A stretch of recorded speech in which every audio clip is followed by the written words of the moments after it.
สวัสดีครับท่านผู้ชมที่เคารพครับมื้อนี้ผมพ่อใหญ่วีพาพี่น้องมายามหน้าครับเวลาบ่าย2 โมงอากาศแจ่มท้องฟ้าสวยครับมื้อนี้ครับเมฆบ่ค่อยมีปานใดนะครับแต่ถ้าเว้าภาษาการเฮ็ดไร่เฮ็ดนาก็ฟ้าบ่ค่อยสวยเด้เพราะว่าเมฆบ่มี ถ้าฟ้าสวยเนี่ยมันต้องฟ้ามีเมฆหลายๆฝนพร้อมสิลงเนาะพี่น้องเนาะแต่อันนี้เว้าในแง่ของว่าฟ้ามันแจ่มครับพี่น้องฟ้ามันแจ่มก็ถือว่าฟ้าสวยมาหน้ามื้อนี้ก็มีเป้าหมายครับพี่น้องครับมีวัตถุประสงค์ครับก็คือพาพี่น้องมาเบิ่งการไถหุดหน้าไถดะไถพริกดินครั้งแรกของฝนปี2568ครับพี่น้องครับบรรยากาศที่พี่น้องเห็นอยู่ตรงหน้านี่เป็นของหน้าข้างเคียงของผมเป็นของญาติครับเป็นของป้าของลุงเพิ่นไถเรียบร้อยแล้วครับรถไถคันเดียวกันนี่แหละตอนนี้เพิ่นกำลังไปไถให้ผมอยู่ข้างหลังผมนี่แหละครับ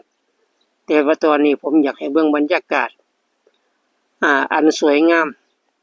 อันน่าประทับใจของชีวิตของวิถีของความเป็นชาวไร่ชาวนาคือการเตรียมไร่เตรียมนาครับพี่น้องเตรียมลงนาแล้วคือการไถหุดแล้วนะครับอีกจักหน่อยแปลงนี้เพิ่นก็สิมาไถเพิ่นก็สิมาหว่านเนาะเพิ่นสิมาหว่านหรือเพิ่นได้มาไถอีกรอบนึงไถรอบนึงไถพรวนรอบแรกเนี่ยเขาเรียกว่าไถหุดหรือไถดะเนาะไถดะหรือไถหุดรออีกเวลาจักหน่อยเว้าตามภาษาการเฮ็ดนาภาษาเกษตรที่เพิ่นแนะนำภูมิปัญญาเพิ่นบอกว่าต้องปล่อยให้หญ้าตายซะก่อนครับให้หญ้าที่มันอยู่ข้างล่างให้มันตายซะก่อนแล้วก็หญ้าซุมใหม่ที่มันเป็นเมล็ดอยู่นั่นมันก็งอกเงยขึ้นมาเกือบหมดแล้วล่ะครับเกือบหมดแล้วคิดว่ามันเกิดพอสมควรแล้วก็มาไถพรวนครับพี่น้องบัดนี้ไถพรวนเพื่อให้หญ้ามันตายก็พร้อมที่สิเฮ็ดนาหว่านมาหว่านข้าวหว่านน้ำต่อไปพอไถพรวนแล้วก็สิมาหว่านข้าวแล้วก็เอาโรตารี่ปั่นครับโรตารี่ปั่นเป็นครั้งที่3เป็นครั้งที่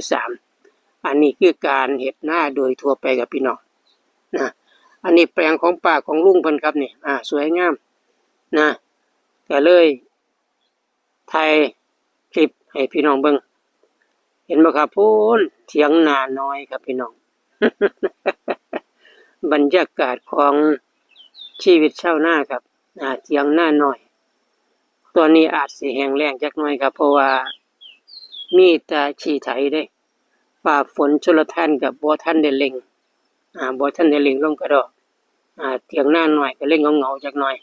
อีกจักหน่อยฝนมามีข้าวมีน้ำเขียวชอุ่มโอ้สวยงามกับบรรยากาศครับผมสิพาพี่น้องไปเบิ่งแปลงของผมในบัดนี้กับหมุนมาทางขวามือ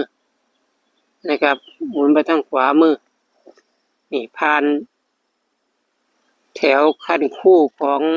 ต้นประดู่ครับเป็นแถวครับนี่แปลงของผมครับนี่แปลงนี่เรียบร้อยแล้วครับไฮนี่บอกภาษาบ้านผมคือไฮนี่เรียบร้อยแล้วครับนี่ไฮนี่เป็นไฮข้าวเจ้าครับพี่น้องหน้าผมมีอยู่2แปลงมีแปลงข้าวเจ้ากับแปลงข้าวเหนียวแปลงข้าวเจ้า2 ไร่แปลงข้าวเหนียว2 ไร่นะครับแปลงข้าวเจ้าคือตรงนี้แหละครับปีนี้ก็ไปเอาข้าวหอมสยามมาครับพี่น้องข้าวเจ้าหอมสยามไปซื้อมาจากทั้งอำเภอกำมะลาไซพุ่นล่ะนะครับหอมสยามแล้วก็ข้าวเหนียวนี่ก็ใส่ข้าวนั่น59ข้าวคุ้นเตี้ยของอีเตี้ยคือเก่าแล้วครับปีนี้ครับอันนั้นคือ ข้าวปลูกที่เตรียมสิมาหวานสำหรับปีนี้เห็นหน้าหวานคือเก่าครับพี่น้องนะแต่ก็คุยกับผู้จัดการหน้าอยู่ดอกนะครับว่าระหว่างหวานกับหยอดนี่เอารถมาหยอดค่าหยอดมันส่ำใด พอท่านได้คุยกับค่าหยอดของเพิ่นครับถ้าค่าหยอดมันบ่แพงอาจสิหน้าหยอดเพราะมันเป็นแถวเป็นแนวงามเนาะพี่น้องเนาะแต่ถ้าหน้าหวานนี่หวานนี่แล้วแต่มือเด้หวานดีหวานนุ่มหวานนวลมันก็ห่างพอดีหวานบ่ระมัดระวังก็ลงเป็นปุ่มนี่พี่น้องจุ่มเลยเป็นจุ่มเลยก็เฮ็ดให้เขาบ่สวยบ่งามนะครับนะเอาเดี๋ยวจะพาพี่น้องไปเบิ่งบรรยากาศช่วงที่เพิ่นปูนครับเห็นแวบๆไกลๆพุ่นครับกำลังไถหน้าข้าวเจ้าแปลงแรกของผมทลายมาแล้วมันแปลงที่1แปลงที่2ไฮที่1ไฮที่2ไฮที่3นี่ไฮที่3ครับเนี่ยส่วนไฮที่4ไฮที่5นี่ก็ตามที่ผมเฮ็ดคลิปให้พี่น้องเบิ่งครั้งที่แล้วคือผมเอาดินมาถม21คันรถเพื่อเป็นปลูกป่าปลูกไม้ยืนต้นหรือปลูกแนวอื่นๆที่มันเป็นประโยชน์คือสิบ่เฮ็ดข้าวเฮ็ดน้าบ่ง่ายซะพี่น้องอีก2ไร่น้อยๆยาวๆผมสิเฮ็ดแนวอื่นเอาดินมาถมบ่เฮ็ดบ่ปลูกข้าวแล้วตรงนั้นนะครับเพราะฉะนั้นแล้วปีนี้เนี่ยพื้นที่ในการเฮ็ดข้าวเจ้าก็สิน้อยลงก็สิมีแค่3ไร่ครับพี่น้อง3ไร่เนี่ยนะแต่ว่าข้าวเหนียวนี่ก็ยังคือเก่าข้าวเหนียวก็เหลืออยู่พื้นที่2ไร่คือเก่านะเวลาให้เพิ่นมาไถก็คิดในอัตราของทั้งเบิดนี่เป็น4ไร่นะครับข้าวเจ้า2ไร่ข้าวเหนียว2ไร่แต่ปีนี้ก็ลดปริมาณลงลดจำนวนพื้นที่ลงเพราะว่าปรับไว้สำหรับปลูกต้นไม้แล้ว2ไร่2ตาแล้วนะครับเดี๋ยวจะพาพี่น้องไปเบิ่งพูนบัดนี้ไปเบิ่งพุ่นวังรถกำลังจืดจาดด้วยครับไปครับพี่น้องพาพี่น้องมาเบิ่งภาพบรรยากาศสดๆครับของการไถหุดหน้าปี2568ครับไฮที่กำลังไถหุดอยู่นี่เป็นไฮแรกหรือเป็นตาแรกของหน้าข้าวเจ้าครับพี่น้องปกติแล้วตานี่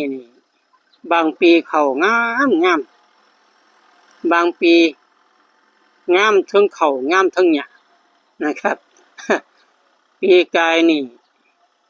เฮ็ดไปแล้วก็เข้าแพ้ปุ๋ยเพราะว่าหว่านปุ๋ยลงพื้นมันก็เลยเข้าเป็นเข้าใหม่เป็นโรคใบใหม่ครับปีที่แล้วต้องเอาปูนขาวมาผสมน้ำฉีดพ่นทั่วเบิดทั้งแปลงข้าวเจ้าข้าวเหนียวรัดไว้จังค่อยขึ้นมาจังค่อยพอได้เก็บได้เกี่ยวอยู่พอสมควรขึ้นมาอยู่70-80% นะครับพี่น้องครับ70-80%